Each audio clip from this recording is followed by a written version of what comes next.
Steve was waiting at the door to go out first, but it's T-Rex and TK. Oh, that was a cyclonic spin. Does that mean we have cyclogenesis? No, but we do have a beautiful sunrise going on. Gil Simmons on Twitter said there'd be a beautiful sunrise. You were right. Gosh, so the sun's kind of peeking between some layers of clouds. Not the best view here. Really interesting weather all over the place. Of course, all eyes are on Ian crossing Cuba this morning. There was a time a week ago where we thought Ian would be picked up by this upper level trough causing all this weird weather in New England and maybe come our way. Well, that's completely changed. I know. The wind up in the sky, look at that, almost some lenticularis there. Lots of waves in the sky. The radar says there's a little rain coming out of this cloud over Boston right now. It's called Virga. It's just one of several boundaries. Just a really massive, not too strong, occluded front over the northeastern United States, southeastern Canada. That's that purple line. It just means that this system is all mature. It's only about 1,000 millibars.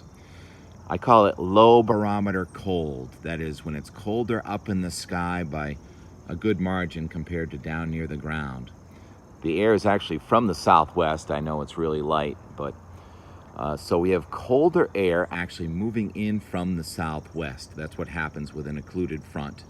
And with Mount Washington down to near 33 now, that means rain is changing to snow again. This trough, which looked so promising to maybe pick up Ian and spare Florida a week ago, is much weaker than we expected. There's the upper level trough, and you can see Ian completely separated down to the south. So it's going to be a slow mover for Ian across Florida. Terrible news. More on that in a minute. And this upper level trough, as long as your trough axis is to your west, you're still vulnerable to showers and thunderstorms. Who expected this in Connecticut yesterday? There was some severe weather near Albany, New York. So definitely an overachiever, and it actually rained here. I'm kind of surprised. Yeah, I have bare feet. It's a little warmer. It's about 60 degrees down near the ground, but it's colder up in the sky. So we got to go check the rain gauge. Passing the Montauk daisies, which are getting fuller. Oh, this one's gonna come out today maybe. What's that thing? I have to tell you about that. I'm a beachcomber too. Anybody want to guess? Is it useful?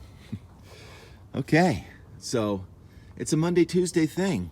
You know, the first half of the summer we couldn't get it to rain. Now we can't stop it. It was not supposed to rain yesterday. And every Monday and Tuesday we've been getting rain. So we'll call it 0.05 or 0.06. Okay, and you never see me dump it out, so I want to show you that I did dump it out. I'm not just taking yesterday's and today's. So Boston Logan actually picked up 0.2 last night in those decaying thunderstorms. It's about 0.2 more than we're forecast. Focus, Tim, focus. So pretty. What up next? Okay, so just a series of fronts over the northeast, almost stationary, parallel with the upper level flow, so they're not moving very fast. So once again, we may be surprised by some showers and thunderstorms again today. The radar shows them over New York, and I'll show you the national advisories, watches, and warnings. Florida lit up with hurricane warnings and flooding. It's already been flooding near Miami, and the Keys have already had 4 to 5 inches of rain.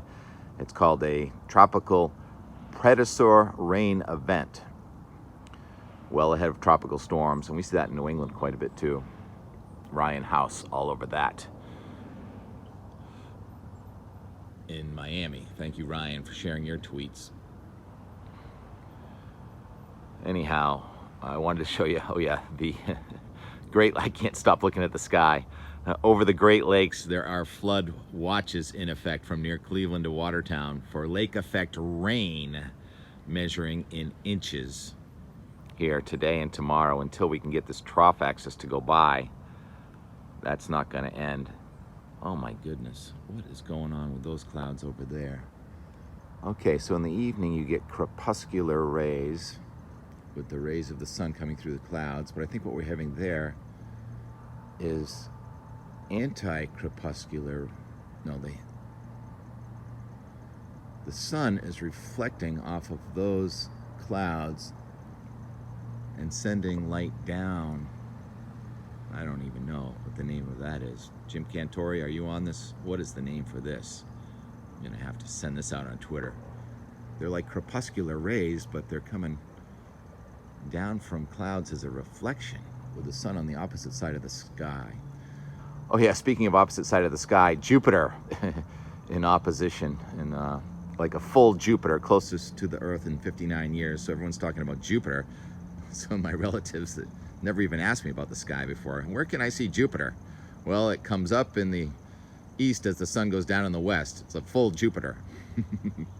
Oh yeah, and the geomagnetic storm that Aaron Perry says was a surprise. I said, what was a bigger surprise? The geomagnetic storm with the aurora last night, or the rain that we had last night? And incidentally, some of the cams caught lightning and the aurora. All right, I'm at 6 minutes, and I haven't even gotten to Ian. Everyone else is talking about it. It's a disaster for Florida. I know we've had a number of situations in the last decade or so where we thought disaster was headed to Florida and it was averted, but that would take a miracle this time. The only hope is what the Canadian ensemble still offers a little hope, that it stays mostly out over the Gulf and weekends before coming ashore, but that's an outlier. Most of the guidance actually shifted south and east overnight, and there's the Euro taking it right across the peninsula now, then almost back into the Atlantic, and then tropical storm conditions coming all the way up into South Carolina and North Carolina, and with Ian's rain completely missing New England over the weekend now, except for maybe the south coast. Of course, this is a moving target. It's just guidance, and it looks like another cold, high-pressure system coming in for our Friday and Saturday. That'll be the 5th week in a row with that, and pretty nice weather. Even though we didn't forecast rain yesterday, we got it, and that could happen again today, tomorrow. And then Thursday, Friday, Saturday, Sunday should be cool and dry. Heaters are likely going to come on over the weekend in New England again. Yesterday, we flushed a couple of turkeys. What else? Just leave you a little bit of that. Such a beautiful day yesterday. Couldn't believe it rained last night. This is a long one. Take care. Rex just took off. Bunch of turkeys. A couple of them flew up into the tree over our head. Rex is lucky he didn't lose his. Turkey just took off. It was so heavy, it broke the branch it launched from. See him up there?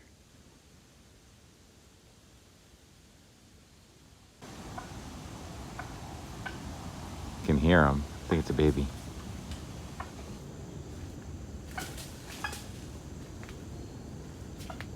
Basically jumping. Not as agile as a squirrel. May end up on my head. Right up there.